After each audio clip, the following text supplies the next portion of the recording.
السلام علیکم ورحمۃ اللہ وبرکاتہ۔ آج ہم سورہ الاعراف کی آیت نمبر 11 سے شروع کریں گے۔ اعوذ باللہ من الشیطان الرجیم، بسم اللہ الرحمن الرحیم۔ وَلَقَدْ خَلَقْنَاكُمْ ثُمَّ صَوَّرْنَاكُمْ ثُمَّ قُلْنَا لِلْمَلَائِكَةِ اسْجُدُوا لِآدَمَ، اور البتہ تحقیق ہم نے تمہیں پیدا کیا، پھر تمہاری صورتیں بنائیں، پھر ہم نے فرشتوں کو کہا کہ آدم علیہ السلام کو سجدہ کرو، فسجدوا الا ابلیس، پس انہوں نے سجدہ کیا مگر ابلیس نے نہیں کیا۔ لم یکن من الساجدین، وہ سجدہ کرنے والوں میں سے نہیں تھا۔ یہاں ہم ایسے بھی پڑھ سکتے ہیں کہ پس انہوں نے سجدہ کیا سوائے ابلیس کے، کہ وہ سجدہ کرنے والوں میں سے نہیں تھا۔ قال ما منعک الا تسجد اذ امرتک، اللہ تعالیٰ نے فرمایا تجھے کس چیز نے روکا کہ تو نے سجدہ نہیں کیا جب میں نے تجھے حکم دیا ہے۔ قال انا خیر منہ خلقتنی من نار وخلقتہ من طین، شیطان نے کہا، ابلیس نے کہا، انا خیر منہ، میں اس سے بہتر ہوں، تو نے مجھے آگ سے پیدا کیا اور اس کو تو نے مٹی سے پیدا کیا ہے۔ ان آیات کو ذرا دوبارہ دیکھتے ہیں۔ اس میں اللہ تعالیٰ نے انسان پر ہونے والے انعامات جو خاص اس کی ذات کے متعلق ہیں ان کا تذکرہ کیا ہے۔ اسے پچھلی آیت میں اللہ تعالیٰ نے اپنے 2 احسانات کا ذکر کیا تھا۔ فرمایا تھا کہ ہم نے تمہیں ٹھہرنے کے لیے زمین دی اور تمہارے لیے اس میں ہم نے معیشت بنائی، رہنے سہنے کے اور کاروبار کے تمام ذرائع بنائے، تو تم تھوڑا شکر کرتے ہو، یا تم میں سے تھوڑے لوگ ہیں جو شکر کرتے ہیں، یا یہ کہ تمہیں بہت زیادہ شکر ادا کرنا چاہیے لیکن تمہارا شکر نعمتوں کے مقابلے میں تھوڑا ہے۔ اور پھر آگے اللہ تعالیٰ نے دوسری چیزوں کا تذکرہ کیا ہے۔ یہاں ہم ایک بات کی وضاحت ضروری سمجھیں گے کہ شکر زبان سے الحمدللہ کہنے سے ادا ہوتا ہے، لیکن یہ شکر کی ایک قسم کہہ لیں کہ اس سے شکر مکمل نہیں ہوتا، کہ اگر ایک شخص صرف الحمدللہ الحمدللہ یا زبان سے کہے کہ اللہ تیرا بڑا شکر ہے، میں اللہ کی شکر گزار ہوں، یہ زبان کا شکر ہے، جبکہ شکر کا تقاضا یہ ہے کہ اس کا سارا جسم مشکور ہو۔ یعنی جس طرح پیچھے ایک دفعہ یہ بات ہوئی تھی کہ منعم کی پہچان کرنا، اور منعم یعنی انعام دینے والے کی اس نعمت کی قدر کرنا، اس نعمت کی ضرورت کو محسوس کرنا، اور پھر اس نعمت کو اس طریقے سے استعمال کرنا جس طریقے سے منعم پسند کرے۔ انعام دینے والے نے جس نے وہ تحفہ، وہ نعمت دی ہے، وہ جس طرح چاہتا ہے اس طرح اس کی نعمت کو استعمال کیا جائے اور زبان سے اس کا شکر ادا کیا جائے۔ یہ 5 چیزوں سے مل کے شکر مکمل ہوتا ہے۔ تو آگے اللہ تعالیٰ نے انسان کی جو ذات کے اندر نعمتیں ہیں کہ وَلَقَدْ خَلَقْنَاكُمْ، خلقہ کا معنی یہ ہوتا ہے کہ ایسی چیز کو بنانا جس کا تصور پہلے نہیں تھا۔ تو اللہ تعالیٰ نے انسان کو اسی طرح سے پیدا کیا کہ اس طرح کا انسان پہلے موجود نہیں تھا۔ دوسری انسان کے اوپر اللہ کی نعمت اور اس کی رحمت یہ ہے کہ ثُمَّ صَوَّرْنَاكُمْ، یعنی انسان کو صاحب صورت بنایا، شکل و صورت والا بنایا، اور تمام مخلوقات سے اس کو ممتاز قسم کی شکل عطا کی کہ انسان کا اٹھنا بیٹھنا، چلنا پھرنا، کھانا پینا، سونا جاگنا، یہ سب چیزیں جانوروں سے اور باقی مخلوقات سے ممتاز ہیں۔ انسان لباس پہنتا ہے، عزت کے ساتھ رہتا ہے، اور سب چیزیں اس کے ماتحت ہیں۔ یہ چیزیں اللہ تعالیٰ نے یہاں ہمیں یاد دلائی ہیں۔ ثُمَّ صَوَّرْنَاكُمْ، ہم نے تمہاری صورت بنائی، یعنی بہت اچھی صورت بنائی۔ یہاں گورا چٹا ہونا یا نقشوں کا اچھا ہونا وہ چیز مراد نہیں ہے۔ مجموعی طور پر انسان کی تخلیق اللہ تعالیٰ نے انسان کا ڈھانچہ بہت احسن بنایا ہے۔ ثم قلنا للملائکۃ اسجدوا لآدم، یہ تیسرا انعام ہے اللہ تعالیٰ کا بہت بڑا، کہ پھر اس کو مسجود الملائکہ بنایا، کہ فرشتوں کو کہا کہ اس کو سجدہ کرو۔ تو اللہ تعالیٰ ہمیں یہ بات بتانا چاہتے ہیں کہ سب نے سجدہ کیا، لیکن ابلیس جو انسان کا دشمن تھا اس نے سجدہ نہیں کیا۔ جب اللہ تعالیٰ نے اس سے پوچھا کہ ما منعک اللہ تسجد اذ امرتک، کہ تو نے میرے سجدے کے حکم کی اطاعت کیوں نہیں کی، کس چیز نے تجھے روکا، کون سی چیز مانے تھی؟ تو یہ اتنا بے باک دشمن تھا کہ کہنے لگا انا خیر من، میں اس سے بہتر ہوں۔ اور بہتری میں پھر یہ اس بات کا اقرار کیے بغیر نہیں رہ سکا کہ خلقتنی، تو نے مجھے پیدا کیا ہے۔ یعنی یہاں وہ مجبور تھا اس بات میں کہ اس نے تخلیق کی نسبت اللہ کی طرف کی ہے جو حقیقی خالق ہے، کہ تو نے مجھے آگ سے پیدا کیا ہے اور انسان کو مٹی سے پیدا کیا۔ تو حالانکہ مٹی کے اندر اللہ تعالیٰ نے ہر طرح کی تاثیر رکھی ہے، ہم دیکھتے ہیں کہ انسانوں کی خوراک، جانوروں کی خوراک اور بے شمار چیزیں سب مٹی سے ہی پیدا ہو رہی ہیں، لیکن اس نے اپنی اس بات کے اندر تکبر ظاہر کیا۔ اللہ تعالیٰ یہاں جس طرح ہمیں شیطان کی دشمنی سے آگاہ کرنا چاہتے ہیں، اس کے ساتھ یہ بات بھی بتانا چاہتے ہیں کہ وہ کون سی چیز تھی جس نے شیطان کو تباہ کر دیا۔ وہ اس کا تکبر تھا، کیونکہ فخر اور تکبر یہ دو چیزیں اللہ تعالیٰ کی خاص صفات ہیں۔ اللہ تعالیٰ نے فرمایا کہ جو بھی مجھ سے ان دو چیزوں کو چھیننا چاہے گا یا دو میں سے ایک، تو یعنی میں اس کے ساتھ اعلان جنگ کروں گا۔ یعنی یہ دو چیزیں اللہ تعالیٰ انسان میں یا کسی اور میں دیکھنا پسند نہیں کرتے، جس کی وجہ سے اللہ نے اس کو یہ حکم دیا قال فاہبط منہا، اللہ نے فرمایا کہ پس اس سے اتر جاؤ، فما یکون لک ان تتکبر فیہا فاخرج انک من الصاغرین، پس یعنی تم اس جنت سے نکل جاؤ، یہ تیرے لائق نہیں تھا ان تتکبر فیہا، کہ تو اس میں تکبر کرتا، تو اس میں اپنے آپ کو بڑا سمجھتا، بس نکل جا، بے شک تو ذلیل ہونے والوں میں سے ہے۔ یعنی ایک تو اس کو زمین پر اتار دیا گیا اور دوسرا اسے ذلت کا سامنا کرنا پڑا۔ یہاں یہ بات بھی واضح ہو گئی کہ شیطان اگرچہ جن تھا، کیونکہ اللہ تعالیٰ نے قرآن مجید میں یہ صاف طور پر کہا ہے کہ کان من الجن، یہ جنوں میں سے تھا، تو اس کو فرشتوں کے درمیان رکھا گیا۔ یہ اللہ تعالیٰ کی مرضی ہے، وہ جیسے چاہے، جس طرح عیسیٰ علیہ السلام انسان ہیں لیکن آسمان پر فرشتوں کے درمیان اب رہ رہے ہیں، اور جب تک اللہ کا حکم ہوگا تب تک رہیں گے۔ تو اسی طرح یہ بھی فرشتوں کے درمیان رہتا تھا، اور اللہ نے پھر اس کو ذلیل کر کے جنت کے اندر سے نکال دیا۔ قال انذرنی الی یوم یبعثون، شیطان نے کہا کہ مجھے ڈھیل دے دو دوبارہ اٹھائے جانے کے دن تک۔ یعنی اس کا مطلب یہ ہے کہ یہ دینی مسائل کو سمجھتا تھا، لا علم نہیں تھا، اسے پتہ تھا کہ قیامت بھی آنے والی ہے اور اس میں حساب و کتاب بھی ہوگا، لیکن اس نے ضد باندھ لی اور کہنے لگا کہ مجھے دوبارہ اٹھائے جانے کے دن تک ڈھیل دے دو۔ قال انک من المنظرین، اللہ نے فرمایا کہ بے شک تو ڈھیل دیا گیا ہے۔ اللہ تعالیٰ نے یہاں اس کی بات کے جواب میں یہ نہیں کہا کہ تو یوم یبعثون تک ڈھیل دیا گیا ہے، بلکہ دوسری جگہ پر فرمایا کہ الی وقت المعلوم، الی یوم الوقت المعلوم، کہ معلوم دن کے وقت تک تجھے ڈھیل دی گئی ہے۔ یعنی اس کا مطلب یہ ہے کہ اللہ تعالیٰ جب چاہیں گے اس کو موت سے ہمکنار کر دیں گے، قیامت سے پہلے یا قیامت کے ساتھ، یا جیسے اللہ تعالیٰ پسند کریں گے۔ قال فبما اغویتنی لاقعدن لهم صراطک المستقیم، شیطان نے کہا بس اس بدلے میں کہ تو نے مجھے بہکایا ہے، اغویتنی، تو نے مجھے، اغویتا، تو نے مجھے بہکایا ہے، نی کا معنی مجھے،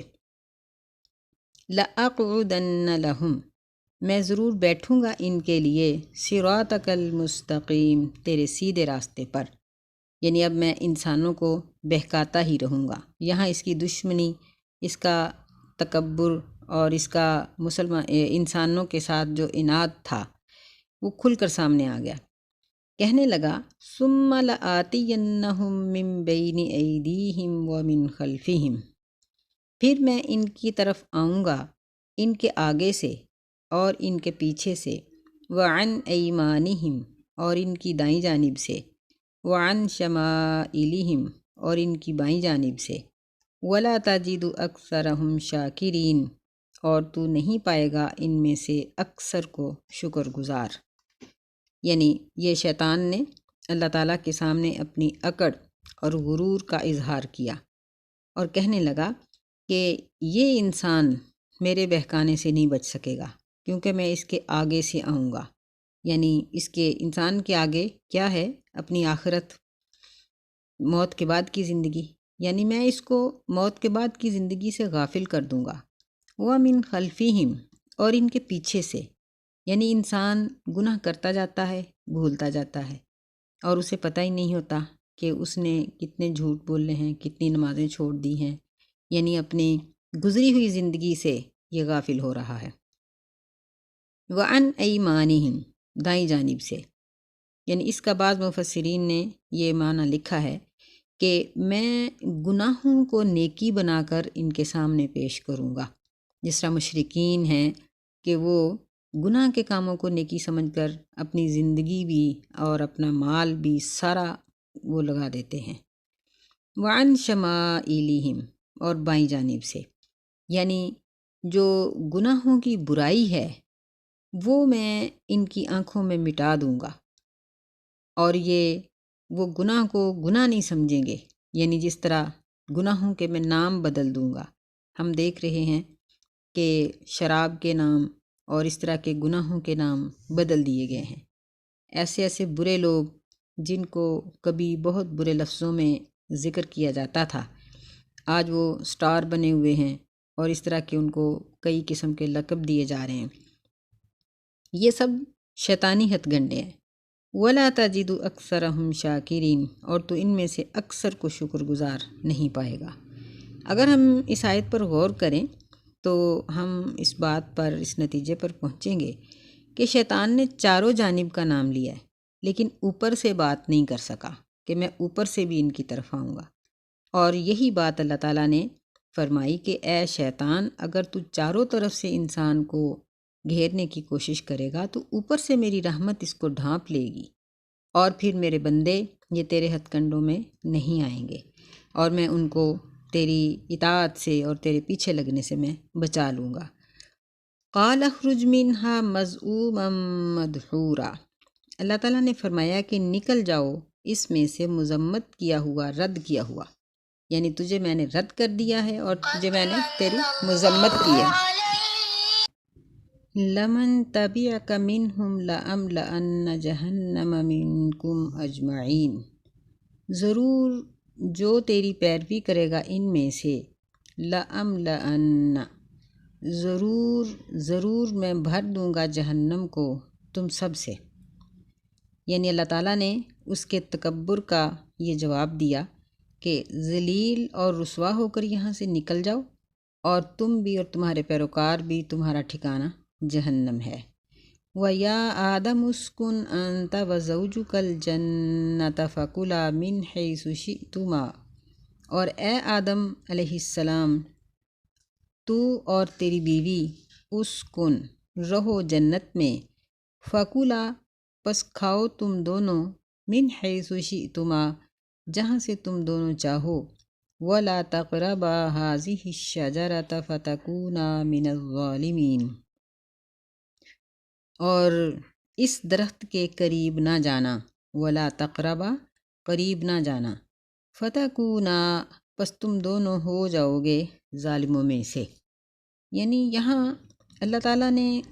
یہاں بھی اور قرآن مجید کے دیگر مقامات پر بھی اس بات کی وضاحت نہیں کی کہ یہ درخت کس چیز کا تھا، کیونکہ یہ بتانا اور یہ سوچنا یا اس کھوج میں لگنا یہ مقصود نہیں ہے کہ وہ درخت کیا تھا۔ درخت جو بھی تھا، صرف ایک چیز تھی ممنوع، یعنی آزمائش تھی کہ یہ درخت نہیں کھانا، اور اس کے علاوہ باقی تمام چیزیں کھا سکتے ہو۔ فوسوس لہما الشیطان لیبدی لہما ما وری عنہما من سوآتہما، پس وسوسہ ڈال دیا ان دونوں کے لیے شیطان نے، لیبدی لہما، تاکہ وہ ان دونوں کے لیے ظاہر کر دے، ما ووریا، جو چیز چھپائی گئی تھی ان دونوں سے، من سوآتہما، ان دونوں کے ستر۔ وقال ما نہاکما ربکما عن هذه الشجرة الا ان تکونا ملکین او تکونا من الخالدین، اور شیطان نے کہا کہ ما نہاکما، نہیں روکا تم دونوں کو تمہارے رب نے اس درخت کے کھانے سے، مگر اس لیے ان تکونا ملکین، کہ تم دونوں فرشتے بن جاؤ گے، یا تم ہمیشہ جنت میں رہنے والوں میں سے بن جاؤ گے۔ وقاسمہما انی لکما لمن الناصحین، اور اس نے ان دونوں کے لیے قسمیں کھائیں کہ بے شک میں تم دونوں کا ضرور خیر خواہ ہوں۔ فدلاہما بغرور، پس اس نے ان دونوں کو دھوکہ دیا غرور کے ساتھ، فریب کے ساتھ۔ فلما ذاقا الشجرة بدت لہما سوآتہما، پس جب ان دونوں نے اس درخت کو چکھ لیا، کھا لیا، بدت لہما، تو ظاہر ہو گئے ان کے لیے، سوآتہما، ان کے ستر۔ وطفقا یخصفان علیہما من ورق الجنہ، اور وہ دونوں شروع ہوئے، یخصفان علیہما، ڈھانپتے تھے اپنے آپ کو جنت کے پتوں سے۔ وَنَادَاهُمَا رَبُّهُمَا أَلَمْ أَنْهَكُمَا عَنْ تِلْكُمَا الشَّجَرَةِ، اور ان دونوں کو ان کے رب نے آواز دی اور کہا، کیا میں نے تمہیں منع نہیں کیا تھا اس درخت سے؟ وَأَقُلْ لَكُمَا إِنَّ الشَّيْطَانَ لَكُمَا عَدُوٌّ مُّبِينٌ، اور میں نے تم دونوں کو کہا تھا کہ بے شک شیطان تم دونوں کے لیے ظاہری طور پر دشمن ہے۔ یعنی جب شیطان نے سجدہ نہیں کیا تھا تو اللہ تعالیٰ نے آدم علیہ السلام کو اور ان کی زوجہ محترمہ کو یہ بات کہہ دی تھی کہ ان لک الا تجوع فیہا ولا تعرا، سورہ طٰہٰ۔ اس میں اللہ تعالیٰ نے فرمایا کہ میں نے ان کو کہہ دیا تھا کہ بے شک تم اور تمہاری بیوی اس جنت میں رہو، اور تمہیں یہاں 4 قسم کی نعمتیں ملیں گی۔ پہلی یہ کہ تم بھوکے نہیں رہو گے، دوسری یہ کہ تم اس میں ننگے نہیں رہو گے، یعنی لباس بھی ملے گا۔ وَأَنَّكَ لَا تَظْمَأُ فِيهَا وَلَا تَضْحَىٰ، نہ ہی تم اس میں پیاسے رہو گے، نہ ہی تم اس میں دھوپ میں جلو گے، یعنی یہ 4 نعمتیں تمہیں یہاں دی جائیں گی۔ یہ اللہ تعالیٰ نے ان کے ساتھ یہ بات کی تھی، لیکن سیدنا آدم علیہ السلام یہ نہیں سمجھتے تھے کہ کوئی شخص جھوٹی قسم بھی کھا سکتا ہے۔ جب شیطان نے ان کو فریب دیا اور ان کے لیے جھوٹی قسمیں کھائیں، اور اس نے آدم علیہ السلام کو یہ بات کہی کہ میں تمہیں ایک ایسا درخت بتاتا ہوں جس سے تمہیں ہمیشگی مل جائے گی اور اللہ کا قرب مل جائے گا، تو ان کے ذہن سے جو اللہ تعالیٰ نے منع کیا تھا وہ بات نکل گئی، کیونکہ اللہ تعالیٰ اسی صورت میں یہ چیز فرماتے ہیں کہ آدم علیہ السلام جو تھے نا وہ بھول گئے۔ وَلَقَدْ عَهِدْنَا إِلَىٰ آدَمَ مِن قَبْلُ فَنَسِیَ، کہ آدم علیہ السلام سے ہم نے عہد لیا تھا، وہ بھول گئے۔ یہاں یہ بات بالکل واضح ہے، اور یہی چیز اللہ تعالیٰ اس واقعہ میں ہمیں بتانا چاہتے ہیں کہ شیطان نے بھی غلطی کی، آدم علیہ السلام نے بھی غلطی کی، لیکن دونوں میں فرق ہے۔ شیطان نے دانستہ طور پر جانتے بوجھتے ہوئے غلطی کی، جبکہ آدم علیہ السلام سے نسیان ہو گیا، وہ بھول گئے، انہوں نے بھول کر غلطی کر لی۔ تو دونوں غلطیوں میں بہت بڑا فرق ہے۔ ایک شخص ایک گناہ کو گناہ سمجھتے ہوئے کر رہا ہے کہ یہ گناہ ہے، لیکن ضد اور تکبر کی وجہ سے کر رہا ہے۔ دوسرے شخص کو یہ یاد نہیں کہ یہ گناہ ہے، دونوں برابر نہیں ہوتے۔ پھر یہ ہے کہ شیطان نے گناہ کرنے کے بعد توبہ نہیں کی، ندامت نہیں کی، شرمندہ نہیں ہوا، بلکہ اکڑ گیا جبکہ آدم علیہ السلام سے جب گناہ ہوا اور اللہ تعالیٰ نے ان کو آواز دی کہ یہ تم نے کیا کیا ہے، میں نے تمہیں اس بات سے منع کیا تھا، تو انہوں نے اپنی غلطی کا اقرار کر لیا اور وہ مان گئے کہ واقعی ہی یہ میری غلطی ہے۔ اور اگلی آیت میں اللہ تعالیٰ نے اس چیز کا ذکر کیا ہے کہ ان دونوں نے اپنے اس گناہ کا اقرار کیا اور شرمندگی کا اظہار کیا اور اللہ تعالیٰ سے نہ کرنے کا وعدہ کیا، تو اللہ تعالیٰ نے ان کو معاف کر دیا۔ یعنی جبکہ شیطان یہ اکڑ رہا ہے اور اپنے آپ کو بڑا کہہ رہا ہے، اور پھر وہ اللہ تعالیٰ کی طرف سے غصے کی بات پر بجائے شرمندگی کے اور معافی کے وہ ڈھیل مانگ رہا ہے، تو اس لیے اللہ تعالیٰ نے اس کو ملعون قرار دیا اور اپنی رحمت سے نا امید قرار دیتے ہوئے اسے ابلیس کہا کہ یعنی اللہ کی رحمت سے نا امید ہے۔ جبکہ آدم علیہ السلام کے بارے میں اللہ تعالیٰ نے سورہ طٰہٰ میں یہ ذکر کیا ہے، فرمایا ثم اجتباہ ربہ فتاب علیہ وہدی،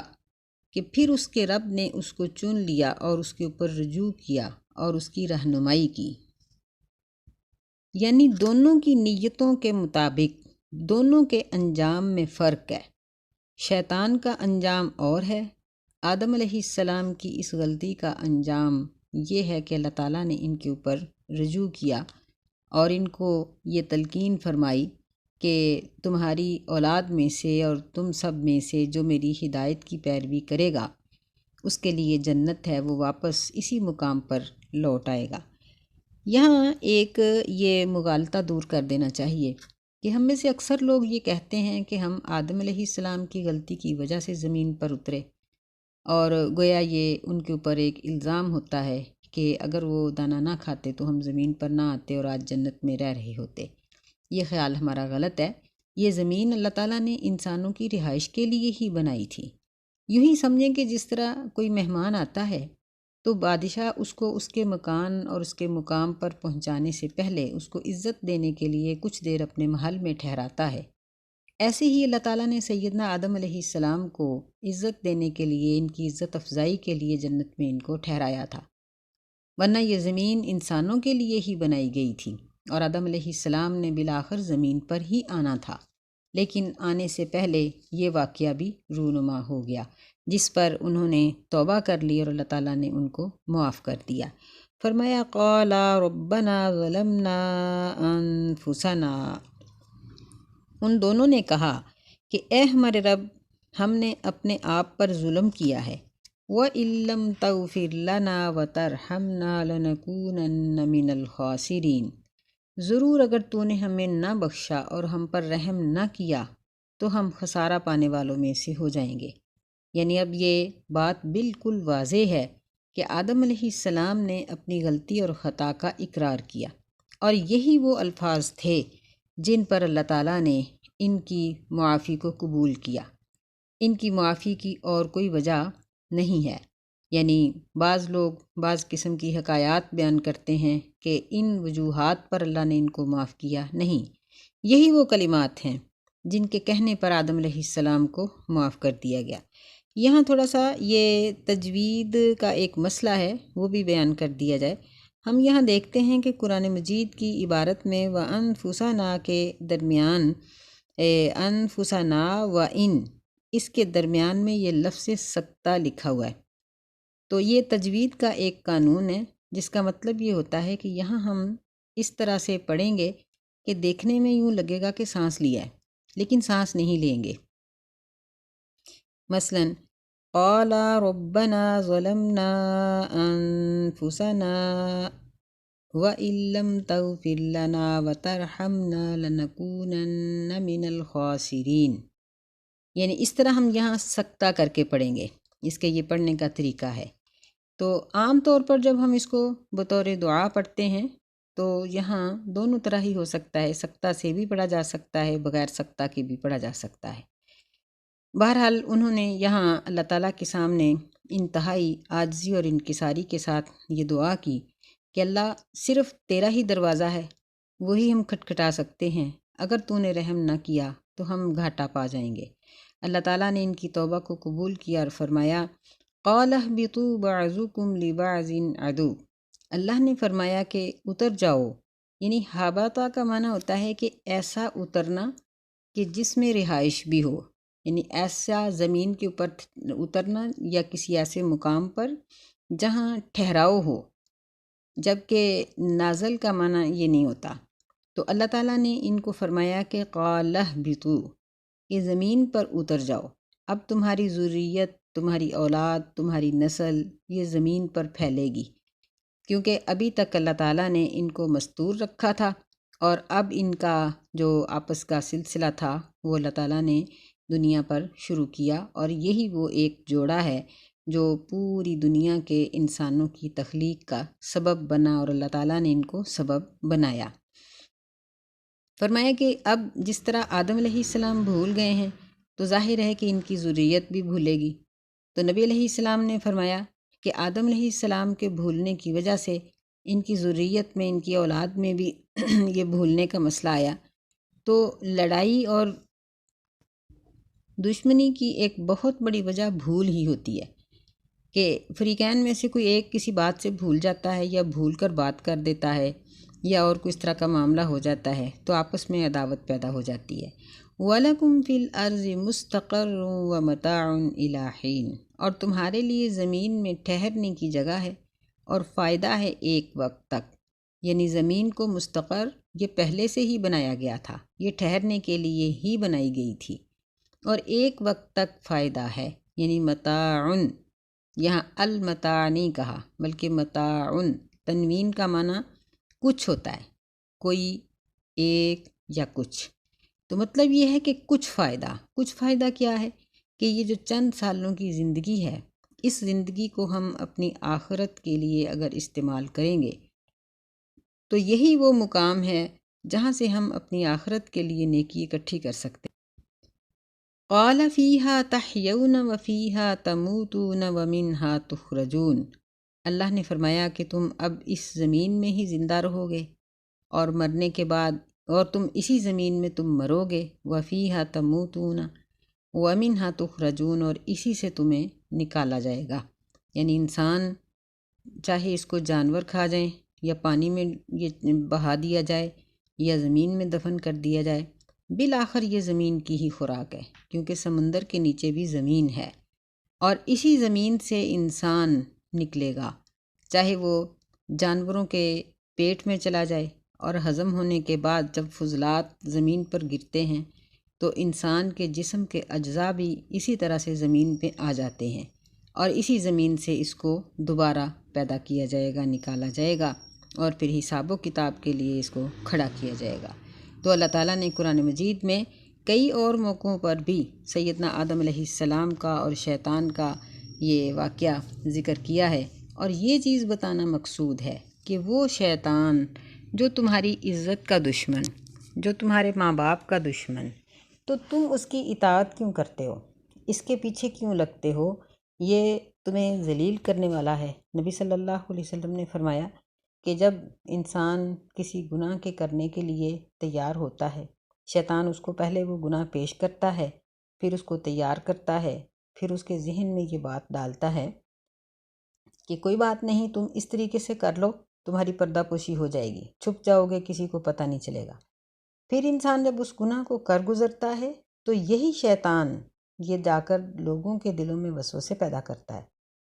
کہ فلاں نے کیا ہوگا، فلاں نے کیا ہوگا۔ پھر یہ انسان تفتیش میں جب پکڑا جاتا ہے اور اس کو مارا پیٹا جاتا ہے تو پھر شیطان اس بات پر بہت خوش ہوتا ہے، اور یہ انسان کے اس طرح سے پیچھے چمٹا رہتا ہے، انسان کے ساتھ لگا رہتا ہے کہ موت کے وقت تک اس کی جان نہیں چھوڑتا۔ جب ایک شخص، ایک انسان ایمان کی حالت میں فوت ہو جاتا ہے تو شیطان روتا پیٹتا اور اپنے سر میں خاک ڈالتا ہوا وہاں سے نکل جاتا ہے کہ میں نے ایک سجدے کا انکار کیا تھا، اور اس انسان نے سجدہ کر کے اللہ کی جنت کو لے لیا اور یہ جہنم سے بچ گیا۔ اور اگر کوئی شخص اس کی پیروی کرتے ہوئے، اس کے پیچھے لگتے ہوئے اسی کا وہ مرید بن کے، چیلا بن کے مرتا ہے تو شیطان اس کے مرنے کے بعد، جہنم میں جانے کے بعد اس کے اوپر بہت خوش ہوتا ہے کہ میں کامیاب ہو گیا۔ تو نبی صلی اللہ علیہ وسلم نے اسی لیے مختلف دعائیں ہمیں پڑھنے کا حکم دیا، صبح شام کے اذکار کرنے کا حکم دیا، اور اذکار میں ایک دعا خاص طور پر آتی ہے۔ آپ نے فرمایا کہ اللہم انی اسألک العفو والعافیۃ فی الدنیا والآخرہ، اللہم انی اسألک العافیۃ فی دینی و دنیایا و اہلی و مالی، اللہم استر عوراتی و آمن رواتی، اللہم احفظنی من بین یدی و من خلفی و عن یمینی و عن شمالی و من فوقی وَأَعُوذُ بِعَظْمَتِكَ أَنْ أُغْتَالَ مِن تَحْتِي۔ یہ دعا اکثر کتابوں کے اندر موجود ہے جہاں صبح شام کے اذکار ہیں، خاص طور پر پیارے رسول کی پیاری دعائیں میں، حصن المسلم میں، اس طرح کی کتابوں میں یہ دعا موجود ہے، اور یہ عافیت کی دعا ہے، یہ بہترین دعا ہے۔ اس کو ضرور یاد کریں اور صبح شام کے اذکار میں شامل کریں۔ اللہ ہماری ہر طرف سے حفاظت فرمائے اور ہمیں شیطانی ہتھ کنڈوں سے بچائے، اور ہماری زندگی اور ہماری موت یہ شیطان سے محفوظ رکھے۔ آمین یا رب العالمین۔ السلام علیکم ورحمۃ اللہ وبرکاتہ۔